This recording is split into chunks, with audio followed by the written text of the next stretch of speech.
নমস্কার, কেমন আছেন? আমার চ্যানেলে আপনাদের স্বাগত জানাই। আজকের রেসিপিটা হলো গোদক। অনেকেই নাম শুনেছেন এবং অনেকেই হয়তো নাম শুনেননি। এটা খুবই একটা সিম্পল একটা রেসিপি। আর আমি এখানে ব্যবহার করছি আলু, চিকেনের টুকরো ছোটো ছোটো করে, টমেটো, কাঁচা লঙ্কা, পেঁয়াজ, রসুন, আদা। কিছু পেঁয়াজ আমি কুচানো দিয়েছি, আবার কিছু আমি বড় বড় টুকরা করেও দিয়েছি। রসুনের ক্ষেত্রে একই, আর মোটা মোটা করে আমি আদাটাও দিয়েছি। সব কিছু দিয়ে আমি এখানে জল দিয়ে দিয়েছি পরিমাণ মতন জল দিয়ে এখানে আমি লবণ, হলুদ, সামান্য জিরের গুঁড়ি সব কিছু দিয়ে আমি ভালো করে ঢাকনাটা দিয়ে আমি মিনিট 20 মতন রান্না করে নিব, তবে লবণটা স্বাদ অনুযায়ী। আর আমি এখানে কাঁচা সরিষার তেলও দিয়ে দিয়েছি।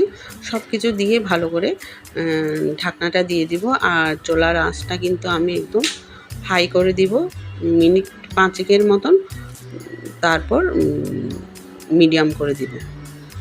এই তো আমি ঢাকনাটা তুলে ভালো করে একটু নেড়ে চেড়ে দিব, কিন্তু এই জলটা কিন্তু পুরোপুরি শুকিয়ে যেতে হবে, না শুকালে কিন্তু গোদকটা ভালো হবে না। আর আমি জলটা শুকানোর জন্য ঢাকনাটা তুলে ফেলেছি, আর চামচ দিয়ে অনেকক্ষণ আমি ভালো করে নেড়ে চেড়ে একদম দিয়েছি। আর আরও কিছুক্ষণ শুকিয়ে গেলে আমি তারপর কাঠের হামানদিস্তা দিয়ে আমি একটু থেতলে নিব। আর এই গোদকটা কিন্তু অনেক রকমই করা যায়।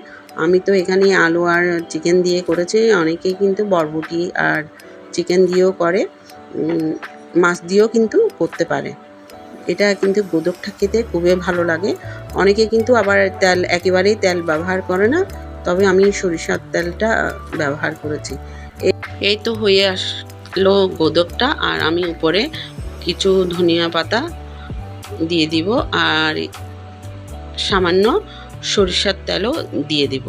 এটা কিন্তু অপশনাল, সরিষার তেল নাও দিলেও চলবে, কিন্তু আমি সরিষার তেলটা দিয়েছি একটু ভালো সেন্টটা আসার জন্য। এটা কিন্তু ধরতে গেলে পাহাড়ি খাবার, মূলত পাহাড়িরাই খায়।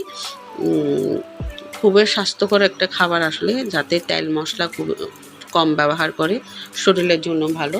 যদি ভালো লেগে থাকে লাইক আর ফলো দিয়ে পাশে থাকবেন।